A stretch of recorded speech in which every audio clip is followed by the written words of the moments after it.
If President Trump follows through on this threat to impose 25% tariff across the board on Canadian goods, how should Canada respond? Well, I think we should start responding today.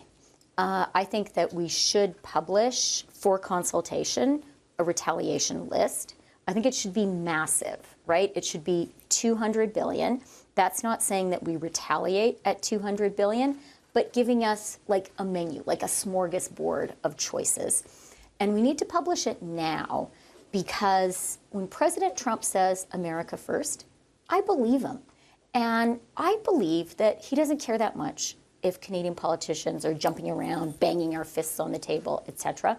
But he cares about Americans. And I want Wisconsin dairy farmers to see themselves on that list and to be calling the White House and to be saying, Mr. President, we elected you, but now it's going to be terrible. We're not going to be able to sell stuff to Canada.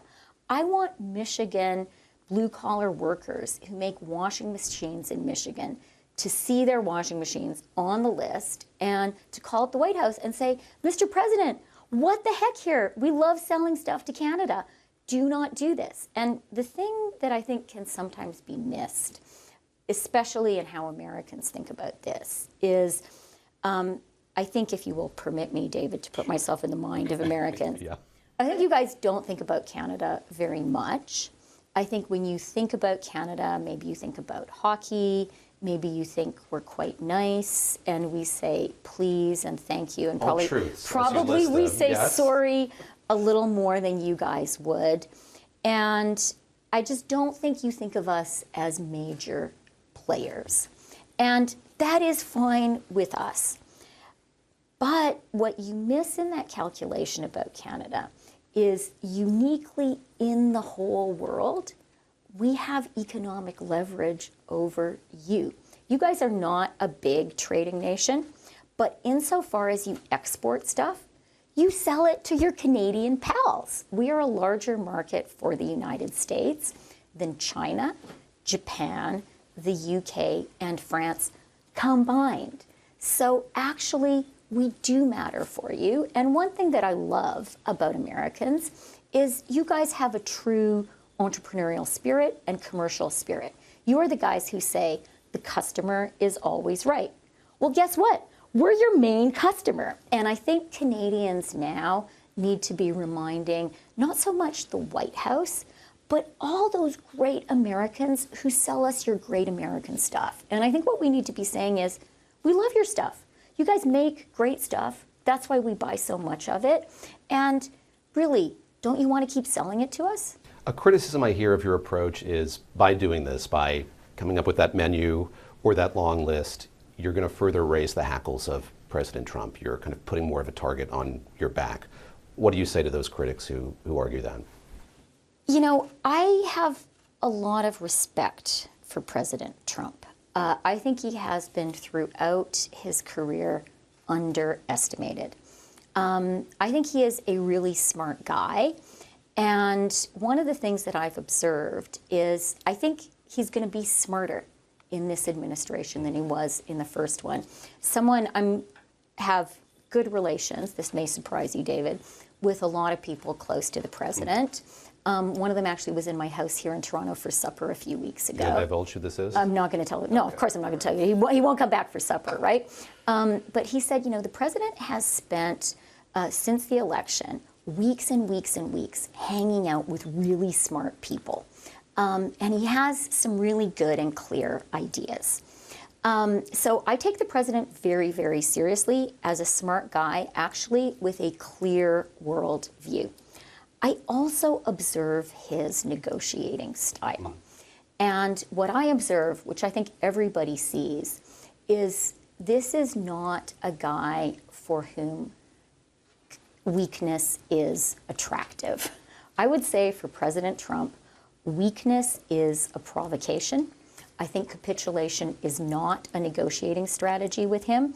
This person close to the president said to me, this was before the inauguration, he said, Trump thinks it's just great. He's going around yelling at the world, threatening the world, and countries are just tripping over themselves to pre-concede. They're negotiating with themselves. He's not even president, and they're offering him a million things. And the president, quite rightly, by the way, thinks this is great. He hasn't done a single thing, and the world is tripping over itself to give him stuff.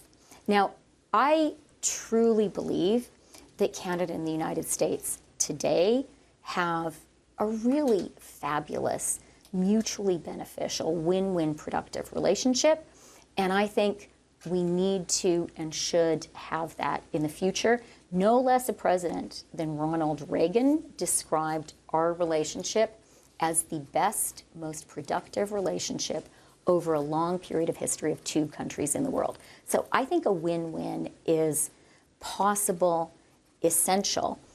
But I think the way you get there, generally in life, but particularly with this president, is to say to him, you know what, really pushing us around is not a good idea. And critically, what we need to be doing is getting people in the United States to understand that. Because I also really understand, and I respect this about the president, the people he listens to the most are Americans. So the people he's going to listen to, David, are your listeners. What Canada needs to do is make the case to American exporters.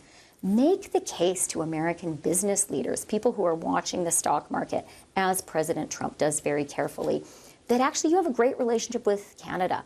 Why would you want to mess that up? Can I ask you what may be a dumb-sounding question, and that is... There are no dumb questions. Thank you.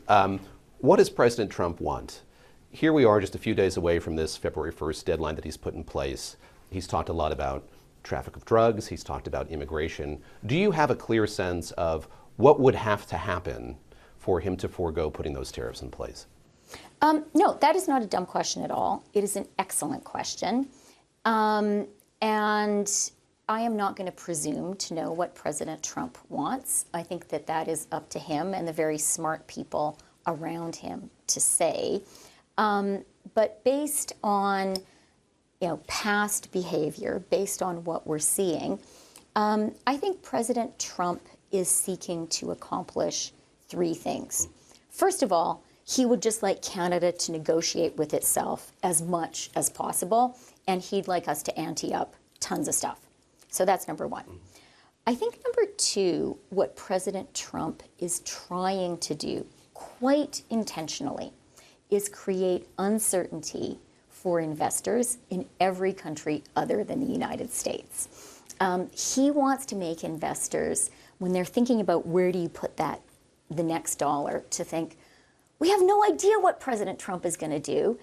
We know he wants us to invest in the U.S. We don't know what he's going to do to any other country. So what the heck? Let's put our money in the United States. And that is not a dumb strategy, right? Just by saying a few things on social media, you automatically suck capital into the United States. I think the third thing that the president wants to do is encourager les autres, as we would say here. And I think that, as Canadians, we think about Canada-US very much. But I know Americans, you guys don't wake up in the morning and think, hey, how's our relationship with the Canadians going? And President Trump, I do think, has a clearly elaborated and sophisticated worldview of what he wants to do. And it seems pretty clear to me that he has come to the conclusion that if he can show the rest of the world how mean and tough he can be with his closest partners and allies, how much he's prepared to beat up on those really nice Canadians who throughout history have been great partners for the U.S., how do you think that's going to make the Chinese feel? So I think there's that calculation as well. That's kind of on the tough guy side of things. But I do want to offer a positive opportunity that I think is in the president's mind as well. Maybe two positive opportunities, two positive exit ramps. The first one is, I do think the president is very concerned about U.S. security for the USA economic security, but also national security. And in that context, kind of locking down your neighbors, locking down your continent makes a lot of sense. Locking down your continent by saying, hey, Canadians, be the 51st state, I really want to assure you, my American friends and neighbors, it's not going to work. That is going to get our hackles up, and we're going to say a stronger no than you might ever imagine. But locking down your security by saying, hey, Canada, let's work together on continental economic and physical security, you're going to find everyone in Canada saying, yeah, we'll sign up to that. And that has been the Canadian choice throughout history. I mean, the whole reason Canada's a member of the G7 is because you guys said, we don't want to be alone with the Europeans. We want to have our Canadian pals with us. And where Canada feels our interests are aligned with the US, we are an outstanding partner. We can be your wingman. So on that kind of continental security point, we can be really helpful. And then I think there's a second exit ramp, a second win-win scenario that I believe Scott Bessent's confirmation as Secretary of the Treasury really opens up for the US and for Canada. Scott Bessent is an incredibly sophisticated global economic thinker. He is a man who has a very well worked out view of the global macro, not just environment, but the global macro system. And he is someone who spent his career thinking about moments when that system changes. In fact, you could say that his investing strategy has been figure out where the imbalances are and invest there. Depending on that, yeah. Figure out where the changes are going to be and invest there. And I do believe that it's right to point to there being global macro imbalances, which are a problem for the whole world, but particularly the US. The fact is, the global economy today is run based on the US consumer. It is run based on incredibly strong US domestic demand. And what that is requiring is that you guys run just like eye-popping fiscal deficits, which at a certain point surely are going to become unsustainable. In the meantime, China has been running, notwithstanding frequent protestations, this is going to change, an economic system that is based on selling stuff to the world and not having strong domestic demand. And China over and over again promises and fails to have strong domestic demand in China. I think it is entirely possible that the historic role that Scott Bessent has signed up for is to be the guy who writes those global financial and trade imbalances, a kind of Plaza Accords for our time. And Canada can be a valuable and intelligent partner for the US in the effort to rebalance the global economy. We're chairing the G7 this year. We get it. And that is where I see two kind of quite new and important win-wins for Team Trump that Canada can offer. So continental security, national and economic, help you guys with this great and essential project of rebalancing the global economy, of righting those global financial imbalances. But we can't do it if you keep beating up on us and like slapping us in the face. A cornerstone of your campaign is you've had experience dealing with President Trump before. You know how he operates, you know his negotiating strategy, and I think we could both say this isn't the same playbook as last time. Maybe it's a revised version of it. He wasn't talking about subsuming Greenland or wresting control of the Panama Canal back or making Canada the 51st state the last time he was in office. I am curious how you watched what unfolded over the weekend, the president making a threat against Colombia, and in the span of really 9 hours, going from saying he was going to levy tariffs of 25 or 50% to removing them completely, and Colombia essentially folding in the face of that. What does that tell you about his tack, his strategy this time around? Well, I look at it more from the Colombian perspective, and I would say never make a threat you're not prepared to act on. And so from the Canadian perspective, when we put retaliatory tariffs on the table, we as a country need to be fully prepared to act on them. And I think we are. I hope it doesn't come to that. I really, really do. And I think it would be better for Canada and the US not to come to it. So that's what it tells me from the Canadian perspective. What it tells me from the US perspective is unless you have leverage of some kind, the president is not going to care about you. And that's why what gives me such medium-term confidence about the Canadian position is we have leverage, and we have negative leverage.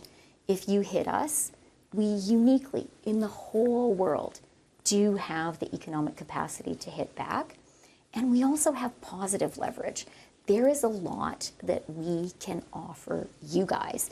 And I think, like, broadly in the United States, I think Americans know that. Like, as we said at the beginning, David, Americans, I don't believe, spend a ton of time thinking about Canada. But I think when you think about Canada, you think our friends to the north. And I think, you know, if you want to pull back, and I do really think President Trump has been taking a true historical view of the U.S. You do. I truly do. I truly do. And I think he sees himself as someone who is president at a hinge moment in history, and he wants to take advantage of that. So if you take that kind of a perspective on the Canada-U.S. relationship, I think what you will see is the strength and the prosperity of the United States has, to a very significant degree, been based on the fact you've never had to worry about the North. You know, you have a 5,500-mile border with us. You never have to worry about it in a meaningful way. Compare yourselves to a European power, right, that has constantly in its history had to worry about its borders, had to worry about being invaded, had to worry about spending money for its own continental defense. You guys have never had to do that. And better yet, you've had a great economic relationship with those guys to the north. I mean, we haven't even talked about energy.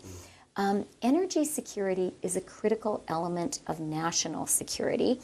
And if you doubt me, just ask the Germans, right? Building their economy based on cheap Russian gas has turned out to be a mistake of historic significance. Is curbing energy on the menu that you would propose the government make?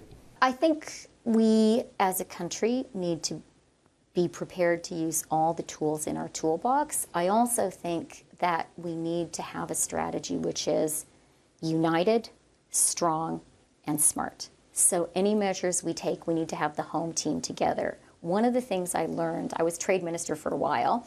I negotiated a trade deal with the EU, and we renegotiated NAFTA, which is President Trump's trade deal. Very happy with it for a time. He said it's the best deal in the world.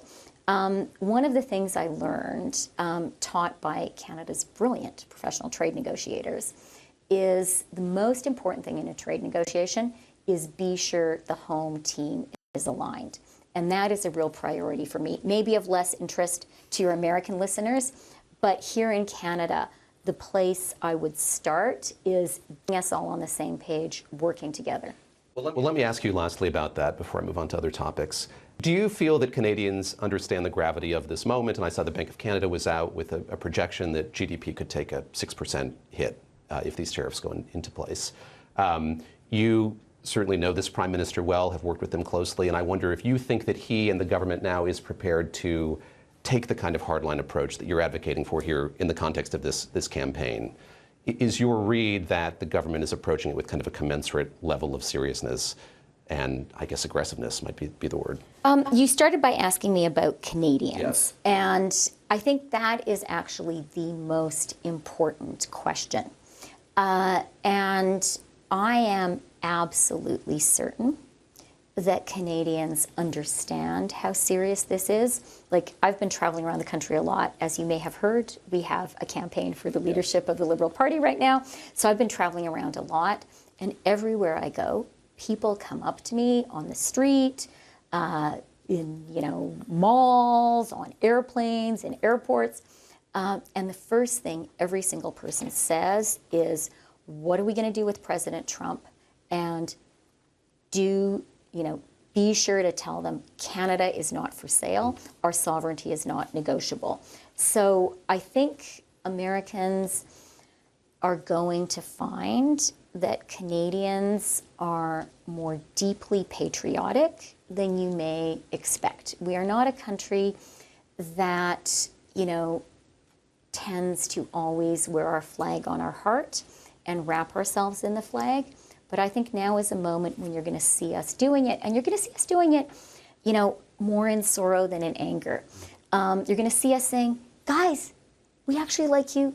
Let's keep a good thing going. But I think you're going to see a very, very deep Canadian commitment to saying, we are Canadian, and we are not going to sacrifice 1 millimeter of our sovereignty, including our economic sovereignty. That's the Canadian side writ large. How about the government's position? How do you feel like they're approaching this, and is it sufficient enough in terms of its aggressiveness in the face of the threat from President Trump? What I'm trying to do now that I'm a leadership candidate and not in the government is, I would say, help to stiffen the national spine.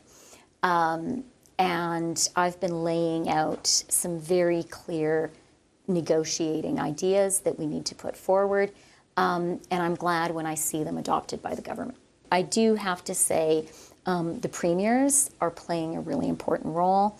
I'm in touch with many of them, and that has been a very important part of Team Canada.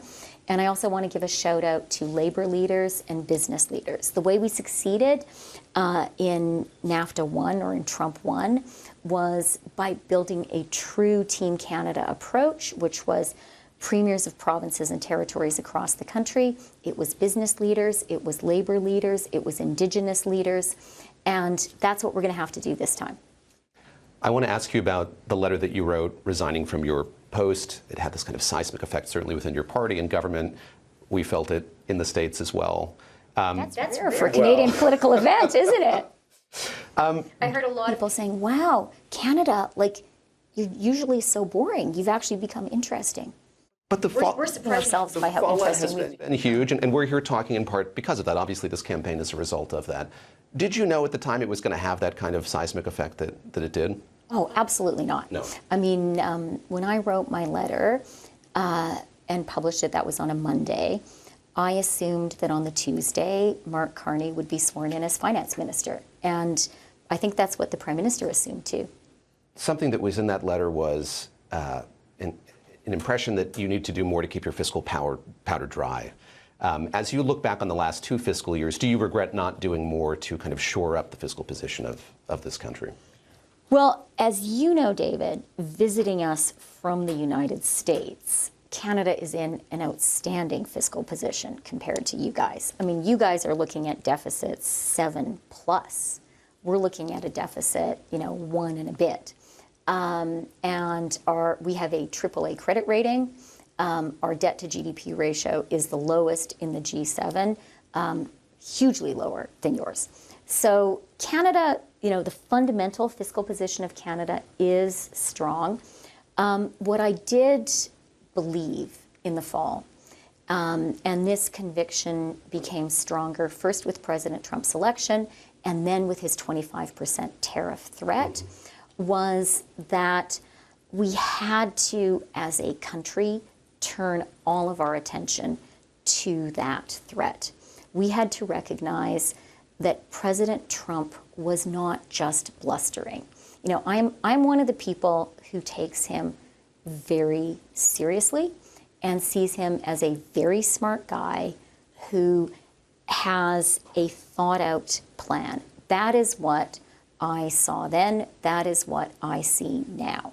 And so it was very clear to me that as a government, it had to be like heart and nerve and sinew. Like everything had to be focused on that. And writing checks that would cost us $6 billion as this, train was coming down the track, to me was irresponsible. You invoked Mark Carney a minute ago, and he's committed to balancing the budget, I guess with running small deficits from time to time. Are you prepared to also call for balanced budgets? And if so, on what timeline? I believe that we need to be fiscally responsible, absolutely. I believe that Canada's AAA credit rating is absolutely essential. When it comes to, where our fiscal position is, let's see what happens on February 1st, because, and in the weeks to come.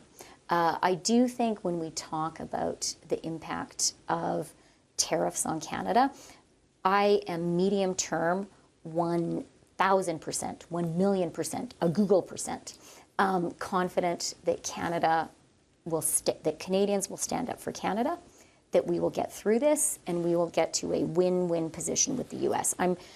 To me, that is absolutely clear because that's what the economic fundamentals say. But I am also not naive about how hard it's going to be along the way. This is going to be a very challenging economic situation for us. Tariffs will bring in revenues for sure. Our counter tariffs will, our retaliatory tariffs, and we need to use that money to support Canadian families, to support Canadian businesses. But it will be also an economic hit to Canada. And so I think we need to see where that goes before committing to any specific targets. It's just like with COVID, right? Like during COVID, we did the right thing as a country. We did spend money to support Canadians, to support Canadian families. And the result in Canada was an economy that came through it in much better shape than we came through the 2008 financial crisis, and actually a really strong public health response.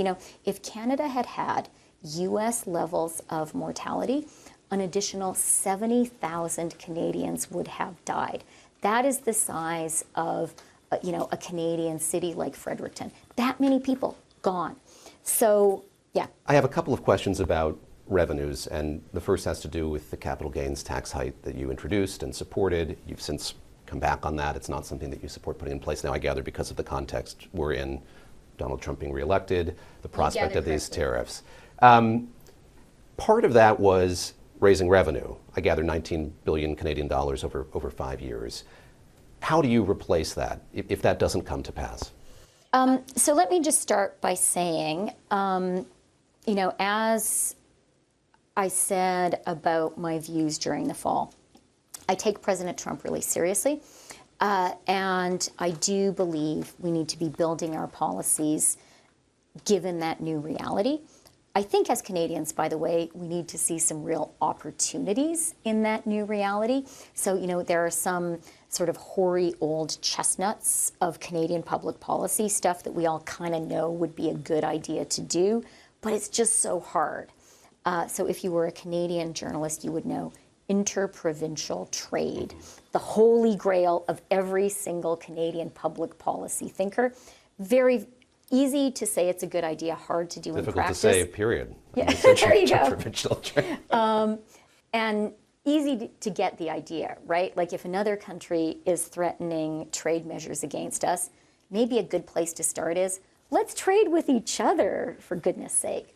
And so I think now, in the face of the U.S. threat, it's a great opportunity to do that. And I think you're really seeing some national will around that. I think it's a great opportunity to say, guys, we have to stop getting in our own way. We have to make it easier to build stuff fast in Canada. We have to cut red tape and get big projects built, because we're going to need it. So I do want to be clear that there are some opportunities. And, in terms of where are we going to find revenue, I'm not unveiling all of my platform here today with you, David, even though I am enjoying the conversation immensely. But we have some really good ideas that I look forward to sharing with Canadians. There's a fiscal question about your about face on that particular tax. I think there's a larger question about the way that you advocated for it in months past. So you kind of couched it in moral terms. You had a message to the wealthiest people in this country that this was something that they had to do on moral grounds. There shouldn't be hungry kids going to school, for instance. For somebody who listened to you talking about it in that way and sees you moving away from it, what do you say if they question your kind of commitment to political principle because of that? Income inequality and what Canadians might call a just society, a society where we take care of each other, has been a kind of central principle of my life and my thinking since I became a sentient human. Truly, like I come from a small town in northern Alberta. It's really, really cold. You're cold in Toronto today. It gets down to 40 below regularly in the winter. And people in the Peace Country, they are frontiersmen. My family were pioneers, very proud of that, very tough, very entrepreneurial. But like the patron saint of the Peace Country, his motto was, what people said about him was, he was every man's friend and he never locked his cabin door. And that is a very powerful thing that I've known since I remember knowing words. And I do think we have to take care of each other. I wrote a book about income inequality and sort of the rise of this global plutocracy and the hollowing out of the middle class before I entered politics. I'm really proud of the things I did in government to push against it. The Canada Child Benefit, a huge measure that has lifted Canadian families, Canadian children out of poverty. I spoke yesterday with an Afghan Canadian woman who's going to be running for the Liberal Party in the next election. And she told me how she came to Canada. She was married very, very young. She had 3 children. It was a difficult relationship. She left the relationship, and she said, I slept with my kids in our Honda Civic for nearly a year. And then and think about that. And she said, 1 kid on each seat, 1 kid on the back seat, and she said she slept where the feet are. And she's not self-pitying. She's now running as a Liberal candidate, okay? She has a good job, she's running. And she said, what made it possible for me and my kids to get out of the Honda Civic and for me now to be a candidate for the Liberal Party is the Canada Child Benefit. And she was just counting the days until she got that. So we have put some really, really good programs in place. I'm also very proud of the national system of daycare, $10 a day daycare, great for families, great for allowing women to have a kid and have a job, also a great driver of economic growth. So I believe in all of that. I also know that today for Canada, the most significant economic fact and reality is that Donald Trump is president with a plan to change the world. And we don't need to be afraid of that. We need to have a plan to deal with it, and we need to recognize the magnitude of the challenge. You know, John Maynard Keynes had this great line, when the facts change, I change my mind, sir. What do you do? And the difference between a United States with Joe Biden or Kamala Harris as president, both of them intended to raise the capital gains rate, versus a Donald Trump as president is huge for Canada. You know, we started off in the conversation talking about one of my sort of core understandings about Donald Trump. And that is that one of his objectives is take all the world's money. You heard that in the Davos speech, right? He was like, guys, invest your money in the United States, it'll be great. Invest your money outside the United States, it will be terrible. So he wants to suck in all the world's investment. He wants to suck in investment by Canadian businesses.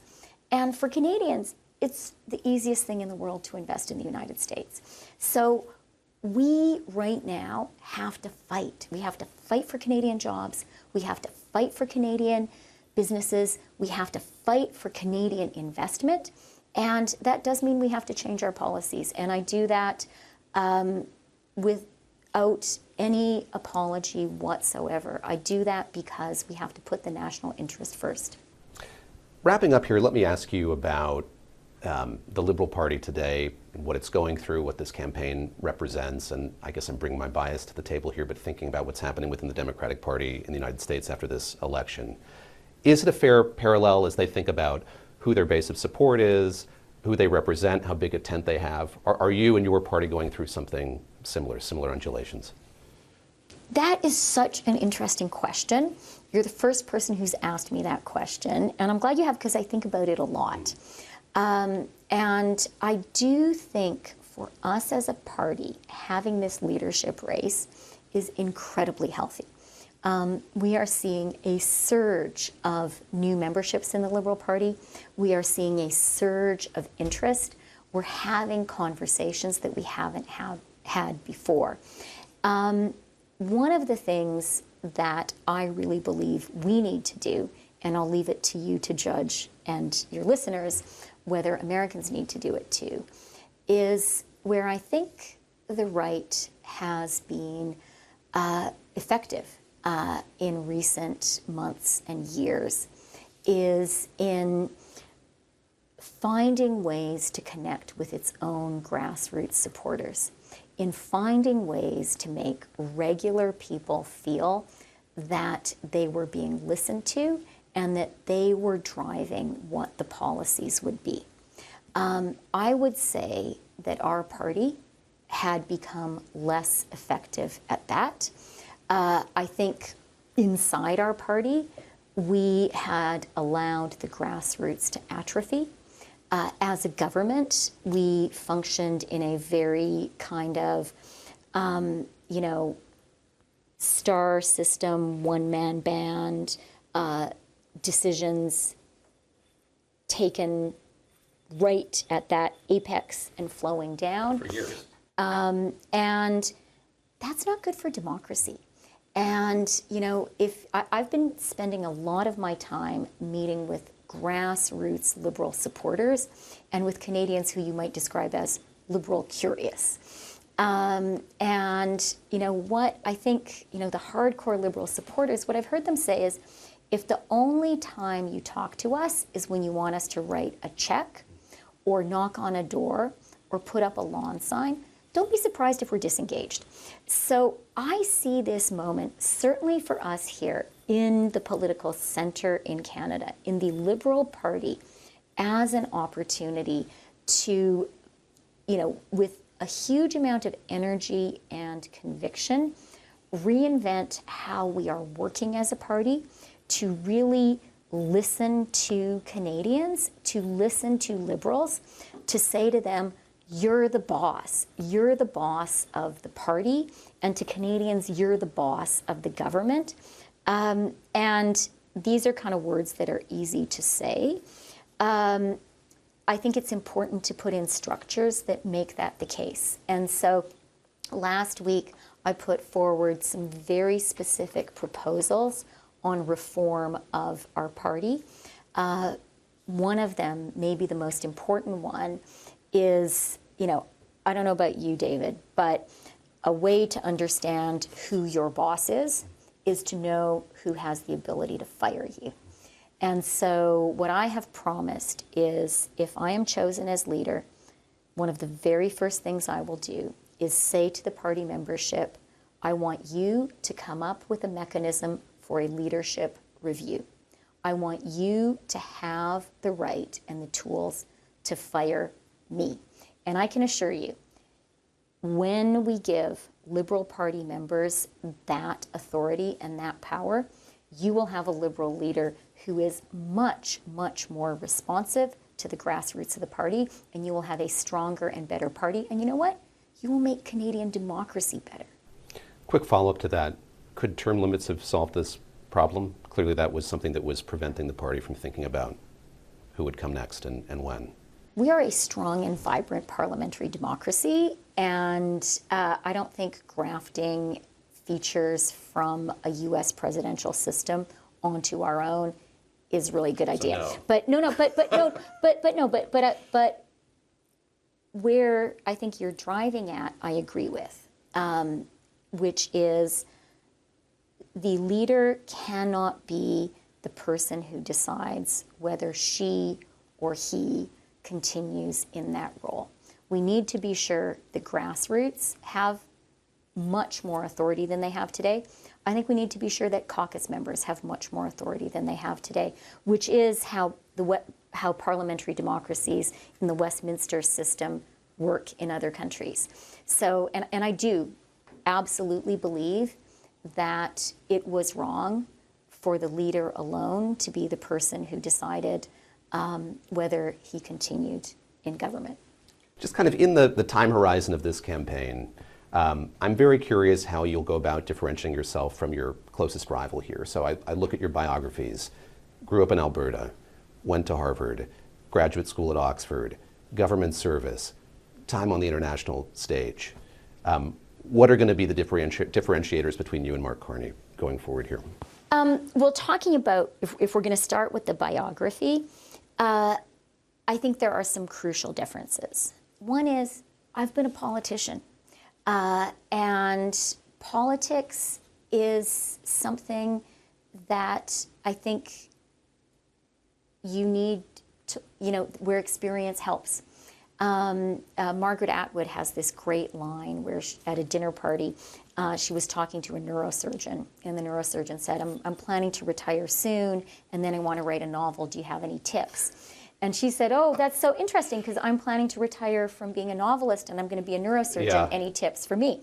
So, like, politics, it's a thing, and for sure, you get scars doing it, but you also learn stuff.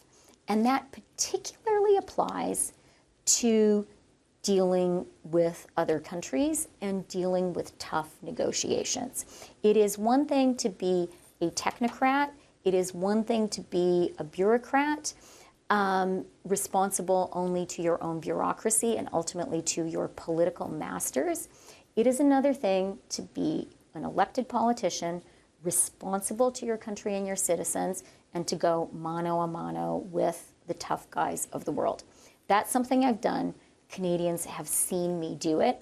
And crucially, the tough guys of the world have seen me do it. So I would say that is an absolutely critical difference.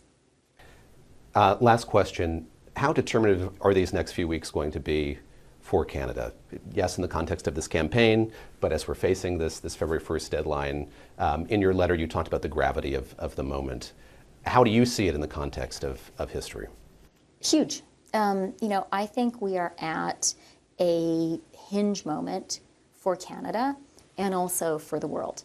I think this is a time when, that period, we had that, remember the end of history? Do you remember that? The end of history is now ended. And I would say even that rules-based international order that we built so painstakingly after the Second World War, I think that is being shaken up. The kind of peak globalization we had with China's entry to the WTO, that is being shaken up. So, the tectonic plates of the global political system and the global economy are shifting right now, and that matters for Canada. And at heart, the reason that I am running to be leader of the Liberal Party and the Prime Minister of Canada is I have a plan for how Canada can not just survive this shifting of the plates, but absolutely thrive as these plates shift, thrive because of things we do at home, but also thrive because I have a real vision of how this reordering can happen in ways that are good for Canada and good for the United States. And I know that that is something we can work on together.